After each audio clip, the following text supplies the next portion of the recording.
Okay, guys, today we're going to be reacting to How Good Was Rayquaza Actually. And it's going to be, about a history of Rayquaza in competitive Pokemon. Rayquaza, personally, is my favorite Pokemon. I like its design, and I like how it's pretty strong.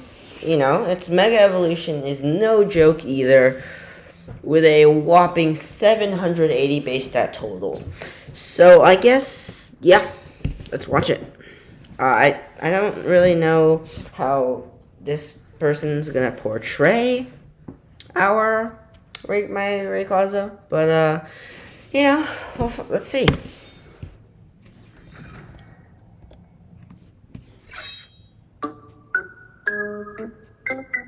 How broken was Rayquaza actually? What's up, everyone? Looks like we got another legendary on our hands, and a box art one at that, because next up we have Rayquaza. This legendary dragon is the master of Hoenn's weather trio, rival of Deoxys, as seen in the 7th movie, and of course, the mascot of Pokemon Emerald. This long green serpentine dragon is known to reside in the Earth's atmosphere, and how it manages to just fly all the time up there is beyond me, or what it even eats up there, but whatever, because that's a freaking cool habitat if you ask me. Who could forget that cutscene with Rayquaza, who descended on Sootopolis City to break up... Okay, yeah, I did like that cutscene. It was really, really nice.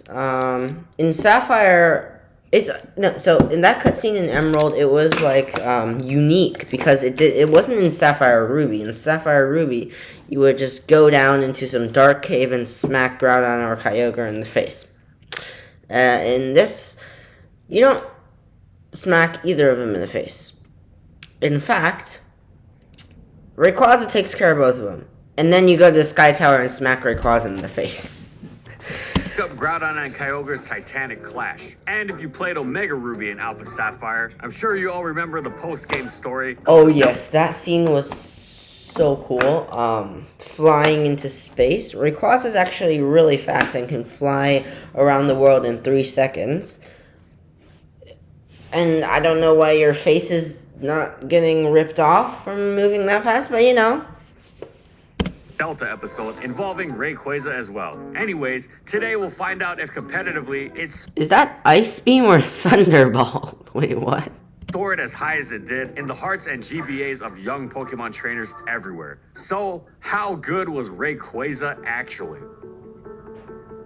And in this video, we'll be going over these competitive formats. Imagine Gen 3 OU's Salamence, which is already a terrific Pokemon. Take away its ability Intimidate and 5 base speed, then give it a massive boost to every other stat, the ability Airlock to bypass the effects of weather, and a bevy of amazing moves that Salamence would kill for. Most notably Extreme Speed, but also Thunderbolt, Ice Beam, and Overheat. Alright, so Rayquaza is basically a Salamence. Basically a Salamence, and the most used movesets it's an Uber, obviously. So Choice Band set, Dragon Dance set, and Special Attacker. Rayquaza, one of the most fearsome definitive threats in Ubers. Its flagship Choice Band set threatens to destroy absolutely everything, and it does so without even needing stab, since it hits everything in Ubers just as hard or harder with Earthquake or Hidden Power Bug as it would with Hidden Power Flying. Well, technically, Hidden Power Flying has a 5 BP advantage on neutral targets like Groudon and Kyogre, but that is minimally useful, which cannot be said at all for the... Why does it have a 5 base power advantage? The benefits of Hidden Power Ghost. The Lati twins, Mewtwo and Mew, Deoxys Defense, and especially Lugia. This is like Pokemon Coliseum. I really like, Coliseum was really good. The graphics and designs were like, is huge jump from Generation 3. From like Emerald and Fire Red. Priority moves are weak, hovering at 40 BP. But Rayquaza's Extreme Speed has the power of a more regular attack, and in conjunction with Rayquaza's immense power is an incredible... I like how it portrays him moving in that motion, and like you see he's going so fast that the there's a little speed burst behind him. Incredible cleaning tool against many of the faster Pokemon in the tier, especially the terrifying Deoxys attack, but also useful against the weakened Lati twins, Mewtwo, Slackberry Groudon, and Dragon Dance Rayquaza, because that's something else it can do effectively. With this set, instead of punching holes for its teammates, it actually becomes the teammate to capitalize on the punched holes. With incredible sweeping potential after a single boost, it cleaves through many offensive teams, and defensive teams don't love it after weathering an assault from something like Choice Band Metagross or Swords Dance Groudon. Finally, Rayquaza can use its equally excellent special attack along with its wide special move pool to attack from that side as well. It makes for a good Groudon lure since Ice Beam hits so hard and is useful for its ability to hit many things like a truck without the restriction of Choice Band via sheer coverage. Fire Blast also melts steel types even in rain thanks to Airlock. Speaking of which, Airlock is incredibly useful as it allows Rayquaza to use its huge bulk to shrug off powerful fire and water attacks without caring for their boosts in their respective weathers, such as Kyogre's Stab and Mewtwo's Fire Blast. And it completely nullifies the speed-boosted dangerous Swift Swim sweepers like Ludicolo and Omastar, letting it check them and dish out offensive pain in the same vicious stroke. Overall, Rayquaza did it all. It was a viciously powerful wall breaker and kept many of the tier's biggest threats in check. And as such, it was one of the Uber tier's defining Pokemon. So much change for Rayquaza. Oh my god, yeah, I didn't get YouTube Premium because I don't make money.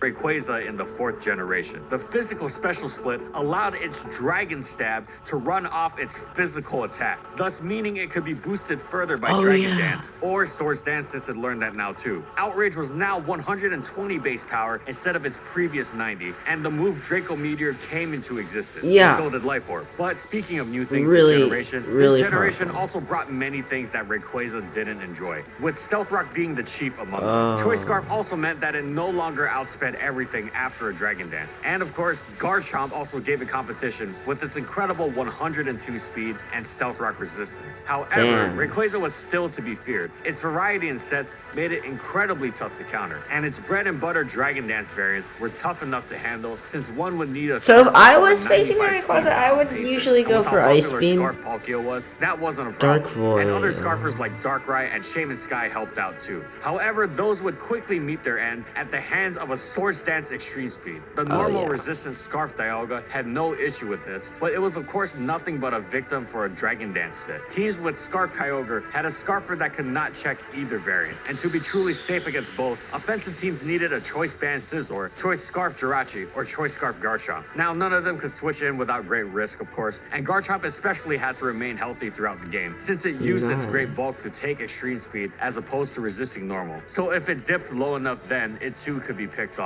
And even if it did manage to finish Garchomp off, it'd simply be giving setup to Rayquaza's best friend, Lucario. In fact, the two starred on many dangerous offensive teams, setting up on each other's weaknesses beautifully and slicing through the opposition with ease. And speaking of giving Rayquaza's setup, slowly walks across the battlefield. Against offensive teams, it could easily remove Choice Scarfers or even help Rayquaza set up by switching into a Groudon Stealth Rock and Encoring. And even if Groudon attacked with an Earthquake, Groudon would be suffering a counter right after. Encore was also an incredible weapon against defensive teams. Switching into something like a Blissey or Giratina meant Rayquaza was going to have a free setup, as even if Blissey used Toxic or Giratina used Will-O-Wisp, Wobbuffet could use Safeguard to give Rayquaza a safe switch. Wobbuffet also famously destroyed Lugia, because after encoring it, it'd tickle it repeatedly. Then Choice Band Scizor would easily pursue Rayquaza's biggest menace. Now with all that being said, Rayquaza wasn't entirely a setup monster though. It was a terrifying mixed attacker, with its vicious Draco Meteor raising Groudon and Lugia trying to fend off the physical sets, which would in turn help a teammate like Lucario, Swords Dance Garchomp, or Bulk Up Dialga sweep later. This Draco Meteor lure was so tough to defend itself that some people even used a mixed Dragon Dance to lure its counters for its own sweep. So basically Draco Meteor early, Dragon Dance later. This Draco Meteor Rayquaza was a fantastic mid-game attacker because the setup sets for Rayquaza. Draco Meteor, and then you get Dragon Dance So you have a mixed. So you have Draco Meteor, and then Dragon Dance, and 2 physical moves like Outrage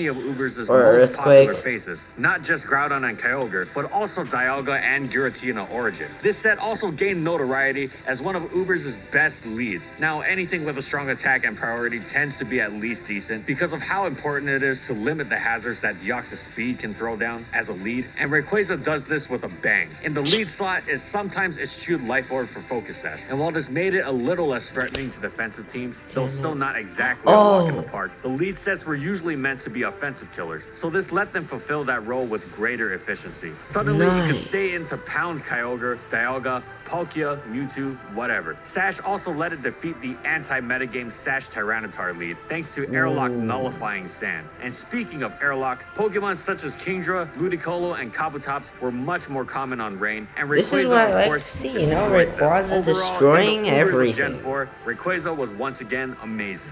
In VGC 2010, the first year that 2 restricted mons were allowed per team, Rayquaza was a pretty good pick, not just because of its amazing stats, because Airlock helped shut down the weather-based teams that were such a huge part of the metagame. Focus Sash let it take any Ice Beam or Dragon move to keep dishing the pain out, and Extreme Speed, of course, was invaluable as a finishing move in the face of priority like Abomasnow's Ice Shard or faster Pokemon like Scarf Kyogre. And in a game of inches like Pokemon can be, this could make or break a game, and it did struggle with the incredibly common Cresselia though. Now, admittedly, we couldn't find much in the way of placements on it, since 2010 VGC isn't exactly the most well-documented thing on the planet, but we do know that Rayquaza unfortunately did not appear at Worlds, even though Kyogre and Groudon were basically on every team. However, we did find that it was used by Bug Maniac Mark in the semifinals of the Seattle Regionals, and one of either Zero Grade or Canis won the Phoenix Regional with it. And I say one of either because I can't tell who's who in this video, but it has their names. So, whoever it was, congratulations to you for winning the Phoenix Regionals with Rayquaza. And from its lack of high placements at Regionals finals, we is that a shiny Metagross? Probably wasn't as elite as the other Weather Trio members, but it did have a solid place in the metagame.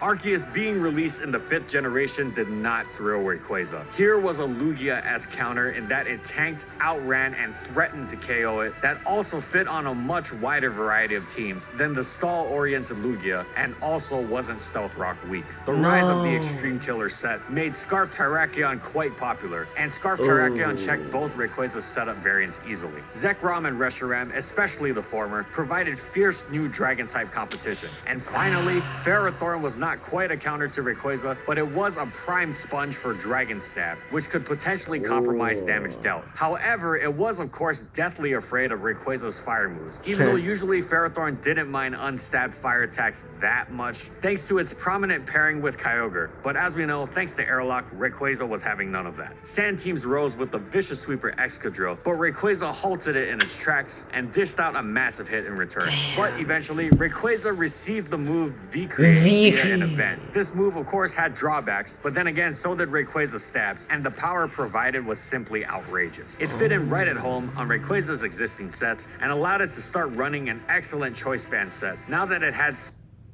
Well...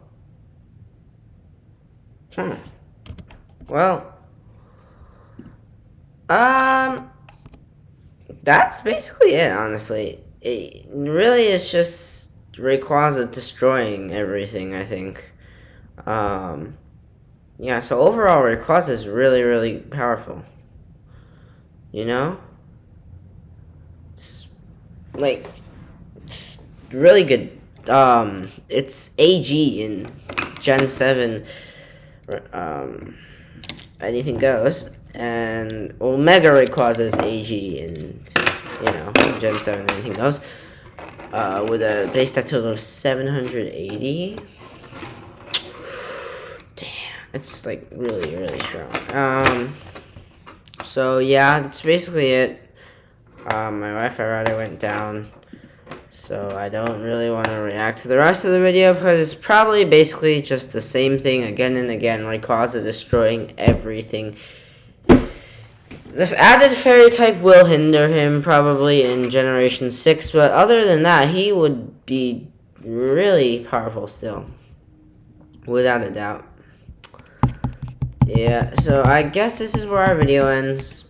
I hope you enjoyed, and if you like my content, don't forget to subscribe and hit that like button. I will see you next time, Poke fans.